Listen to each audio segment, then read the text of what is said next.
Entropy, Gibbs free energy, and the equilibrium constant. We're going to be looking at the relationship between all three of these and enthalpy from the last lesson as well. So this is going to kind of complete the review of thermodynamics as it relates to organic chemistry. And in the next lesson, we'll get a little more into the kinetics review as it relates to organic chemistry. All right, so we got to start this off with a review of entropy, and you might recall that entropy is related to disorder. Now in Gen Chem, we often lie to students and just say that entropy is disorder, which is not technically true. But they do correlate. So if you get more disorder in a system, you will get more entropy. If you get more entropy, you will have more disorder. But they're not technically exactly the same thing, but defining entropy is a little bit challenging. So it's just easier to kind of say, yeah, disorder. But even if we tell you the truth, we often just tell you that it correlates or is related to disorder. So which is a true statement? That's good. But the truth is entropy actually has a mathematical definition. It is the reversible element of heat transfer divided by the temperature in Kelvin at which it's transferred. So, which is not the great thing. You can also define it in terms of the number of microstates in a system, which is a little bit nebulous as well. And so a microstate is just the number of different states a system can exist in. And these different states could involve different rotational conformations around bonds and things of this sort. It can deal also with the number of particles in the system. The more particles, the more microstates of the system at large. And so just the number of different particles, the number of different conformations of those particles, how fast they're moving, all of these things play into the number of microstates and can lead to higher entropy. Now back in Gen Chem, you would have also learned the second law of thermodynamics. And the second law of thermodynamics specifically dealt with entropy. And it said for a spontaneous process,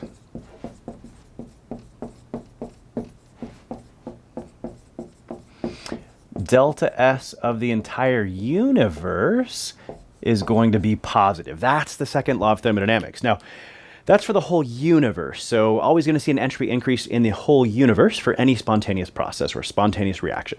Cool. Now, when we look at the delta S of a reaction, that's not the whole universe. That's just the system, but you always have the surroundings, which include the rest of the universe. So just keep in mind, there's nothing that says you can't have the delta S of a reaction be either positive or negative, but if you were able to factor in the surroundings in addition to that system, you'd find out that your delta S universe for any spontaneous process will always come out positive.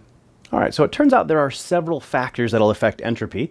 And you probably would have reviewed several of them back in your general chemistry class, but I'm going to pick out two of them as the two most commonly going to show up in an organic chemistry context. So the first one here is that the more gas molecules you have, the more entropy. And so you guys would have learned back in Gen Chem that gases have way more entropy than either liquids or solids. And the idea is that in the gas, the molecules or atoms are moving way faster than if they were in a liquid or a solid, and they're much more spread out, which makes many more microstates possible for that system. So gas molecules have the most entropy, and so usually you can kind of, as long as there's a change in the number of moles of gas as you go from reactants to products, you can get a pretty good idea of whether or not delta S is going to be positive or negative. And so in this reaction, we're going from 2 moles of gas to 1 mole of gas, and so that's going to be corresponding to a decrease in moles of gas, which means there's going to be a decrease in entropy. And we could predict that this reaction is going to have a delta S that is negative.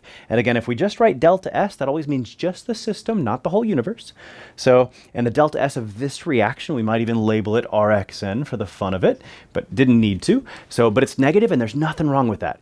But if this reaction is spontaneous, then we'd find out that the delta S of the whole universe, if we could calculate it, would indeed be positive. But just the delta S of the reaction, that's what we're predicting with these different factors affecting entropy. All right, next factor we'll look at is just more molecules in general, as long as they're all in the same phase, more entropy. And so this is very similar to the previous one. You might go, what's the difference? Well, here it's more gas molecules. Well, you find out that the vast majority of organic reactions aren't going to actually be carried out in the gas phase. There will be some of them, but most of them are actually going to be all carried out in some sort of solvent. And sometimes that might be water or one of any different of a variety of different organic solvents. And so in this case, oftentimes you'll write a solvent right under the reaction arrow here. And so here I've chosen dimethyl sulfoxide DMSO. And so this is all carried out in a solvent. These are all dissolved in a solvent. So no gases here whatsoever. And so we're going from 2 molecules dissolved in our solvent to a total of 3 molecules dissolved in our solvent. And more molecules, more entropy. So in going from 2 molecules to 3 molecules, we could predict that here the delta S of our reaction is going to be positive. Cool. There are some other ways to predict changes in entropy and those factors and stuff like that that you again learned in Gen Chem, but these are the two that you're likely to encounter in an organic chemistry context. All right, so now I want to refresh your memory on Gibbs free energy. And as a reminder, Gibbs free energy is the energy that is available to do work. So that's why they call it Gibbs free energy. It's not because it's free. It's not like that. It doesn't cost anything. The free here is kind of like available. Are you free on Friday to, study organic chemistry? Are you available? So it's the energy available to do work. And if a system uses up some of its energy that was available to work, it means it did work. And those are the reactions that happen. So you'll find out that when a system uses up some of its available energy, it's going to have an energy decrease, and that's why a spontaneous process, delta G is going to be negative. So, whereas on the other hand, systems don't just go up in free energy. They have to actually get that free energy from the surroundings somewhere. The surroundings actually have to do some work in giving energy into the system. And so, it's not going to be a spontaneous process without the input of energy from somewhere else. And so if delta G for reaction is positive, that reaction cannot happen on its own. If we say it's non-spontaneous, it would only be able to happen with the input of energy from the external surroundings. Now, a couple new words here. So you probably didn't get these back in your general chemistry class. But just like we have endothermic and exothermic for delta H. We also have exergonic and endergonic for delta G. When delta G is negative, that's an exergonic reaction, a spontaneous reaction. When delta G is positive, that's an endergonic reaction or a non-spontaneous reaction. All right, now just a reminder that you need to get higher test scores. So your relationship between delta G, delta H, and delta S is this lovely equation. And just keep in mind that delta G is what tells you when a reaction is spontaneous. If delta G comes out negative, spontaneous. If delta G comes out positive, non-spontaneous. Now the other thing you want to kind of remember though is that delta H often dominates this side of the equation. And so if delta H comes out negative for reaction, there's a good chance delta G will come out negative as well. Now there's no guarantee though. So if I have an exothermic reaction, delta H is negative, what I usually will say is that there's a good chance it's going to be spontaneous under a lot of different conditions, but it's not a guarantee. Whereas if I know that delta G is negative, it's spontaneous, period. No ifs, ands, or buts by definition. Cool. So now delta S can come into play, and we'll see that delta S takes on more significance as this temperature gets higher and higher and higher. With a larger and larger value of temperature here in Kelvin, this term can get bigger and bigger and bigger. And so under most normal conditions, delta H dominates this side of the equation. But at elevated temperatures, this delta S can have more and more of an impact here. And so we want to look at, when is a reaction going to be spontaneous based on knowing the signs for delta H and delta S now. All right, so now let's take a look at that relationship here, and we're going to kind of make a little table here. It's the one that's on your study guide there, but we're going to recreate it here and look at what conditions do we need for reaction to be spontaneous. Well, there's two sides of this. We want to look at the enthalpy, whether or not there's a enthalpy increase or an enthalpy decrease, and it turns out we want an enthalpy decrease in order for reaction to be spontaneous, because if delta H is negative, that goes a long way towards helping delta G to be negative as well. And so that enthalpy is the first thing, but the entropy is the other thing. And we said that for a spontaneous process, the entropy of the universe will increase. Well, again, this is not the entropy of the universe, just the entropy of the system, the reaction. But if it also is positive, that's going to contribute. So getting more disorder in the system is going to contribute to the reaction being spontaneous as well. Because if you notice, if delta S is positive, your temperature here is going to be in Kelvin, which means it can't get negative. It can't go lower than 0. So this is always going to be a positive number. So, but then you're going to multiply by this negative sign. So if delta S is positive, and then you multiply by a positive temperature, but then multiply by a negative number or a negative sign, you're going to get an overall negative number over here, and an overall negative term is going to contribute also towards delta G coming out negative. And so what we see is that when delta H is negative and delta S is positive, you're adding two negative numbers together, and no matter what, it's going to come out to a negative value for delta G. And so we'll say that this reaction is spontaneous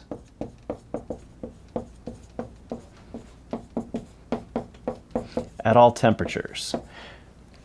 So, and the idea is that you could plug any value for temperature in here you want, but as long as delta H is negative and delta S is positive, so you'll be adding a negative number for delta H, and then with negative T delta S, if delta S is positive, then this whole term would also come out negative.